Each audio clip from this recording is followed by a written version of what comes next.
Hey, how's it going, everybody? It's RC Maxfield here for the Back to 12 podcast. And before we get into today's video, go down to the pinned comment and let me know your one-word reaction to Texas Tech being 0-7 in the Big 12. I never thought we'd get here, but it's the reality of the situation. So just go down to the pinned comment and let me know what your one-word reaction is to Texas Tech being winless through 7 games in conference play. All right, let's jump into this because, well, I thought they showed some flashes at Kansas State, but overall, Kansas State just dominated you in the second half, winning by 15 points, and Texas Tech continues to struggle to put 2 halves of basketball together back-to-back in the same game. I just don't know why this team can't do it, but they can't do it right now. And you look at how this really got done for Kansas State in terms of what went down, and I mean, they just did everything better than the Red Raiders. I mean, it's that simple. Like, there was not one facet of the game that you beat them at outside of rebounding, and that was just a late thing where they were just, just waiting the clock out and then getting bad shots because they were winning by so much. But you look at Kansas State, they shot 42% from the field. You shot 32%. They shot better than 8% from deep than you. They shot better from the free throw line by over 30%. Texas Tech shot 41.7% from the free throw line. I know I'm not the only one tired of watching it, but it's free throws, man. They're free. It's in the name. You got to at least make 70% of these things. You got to. They just infrequently, not even infrequently, they regularly just don't make their free throws. It is one of the most frustrating aspects of this team by far. As I mentioned, Kansas State did get out-rebounded by the Red Raiders by 4, so that was good to see. Texas Tech in this game actually had 23 offensive rebounds. The problem is, on the defensive glass, they got out-rebounded by 9. Assists, Kansas State just moves the ball better than you. Texas Tech is stagnant yet again. And I'm going to go on a tangent here later on in this video about the motion offense because, damn it, I am just tired. I am tired. This is not the 1980s. This is not your grandpa's basketball anymore. We need to evolve. Like, my goodness, you need to evolve. Anyway, Texas Tech committed more fouls, and they were up by 8 at one point. And to be honest with you, I felt pretty good about it because they had this lineup in there, and this is really the next part of the video here where roster changes need to happen in terms of the rotation. And I think the lineup I want to see more of on the floor, and you can go combinations of it either way, but I really want to see Lamar, Pop, and Kerwin Walton on the floor together.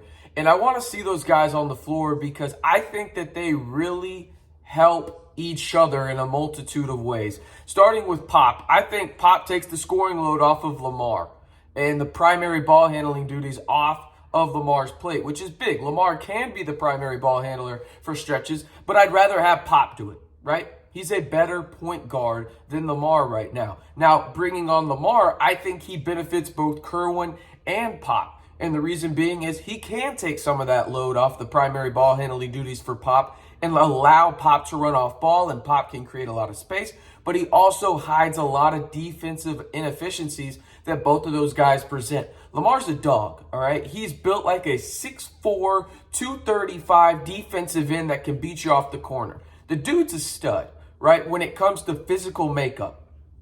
He plays like it too, but he needs to get more playing time, in my opinion, and he slowly has been getting more. I think he even needs more than that. And Kerwin needs to be on the floor because at this point, your defense isn't very good. I think everybody can say that with certainty. This is not the Texas Tech defense that we thought we were getting and anybody thought we were getting. They are 51st in the country. And now for a lot of programs, that would be pretty solid. But Texas Tech hasn't ranked out of the top 20 since 2016. Your defense just isn't good, right? And so if that's the case, Kerwin Walton, no disrespect to him, but defensively, he struggles sometimes. At least he brings length, switchability, and he can knock down a 3 on the offensive end. That's fine with me. Now you can mismatch the 2 other spots, whether that's Jalen Tyson, Kevin O'Banner, Jalen Tyson, Fardaws, Jalen Tyson, and Bacho, or you could even go O'Banner, Amac. You could go O'Banner, Bacho, whatever combination you want to go. I think those 3 guards should get a lot more run because they allow you to hide some of the defensive inefficiencies you have. I don't think they're going to get much better defensively because it's not the same Texas Tech defense that everybody thought it would be. And to some degree, I think we could have seen the writing on the wall there because they can't switch everything. But the offense is better to a degree as well. But this might be where I go on my tangent. But before I do, I want to know this. I already asked you your one word on the pinned comment. Go down. There's another comment down there that says, how many games will Texas Tech win in the Big 12 this year? And be honest with me. Don't overreact to it. Just be honest, okay? There's 7 games in. There's 11 left. How many more games does Texas Tech win out of the 11 left in Big 12 play? Just let me know what you think down below. All right, this is my tangent time. I have to go off on this. Why in God's green earth are you running the motion offense in 2023? There is no legitimate reason other than tomfoolery that you are running that offense. It is dumb. It is outdated. It is archaic. It is no reason to be running it with the guys that you have on this roster. I'm sorry. There's no reason to run it for one play for any offense in college basketball, right? Texas Tech has guys that can set off-ball screens. Why are you not running baseline more, creating more space, stagger screens? Whatever you want to do, do it. But stop. Please, for everyone's sanity, just college basketball coaches in general, stop running the motion offense. Please. There's no point for it. As soon as Texas Tech starts running the motion offense, I know they're going to get an abysmal shot. Everybody does. Any time that a college basketball team runs the motion offense, I know it's going to end up in a bad shot. I don't understand it. It creates no spacing whatsoever. The switching doesn't help you. It doesn't. It doesn't get you anywhere. I do not understand why in 2023 this is a thing. This is not Bob Knight anymore. This is not the 1980s. Please, we have evolved as not only people, but as basketball savants. Please stop making my eyes bleed, college basketball coaches, and stop running the motion offense.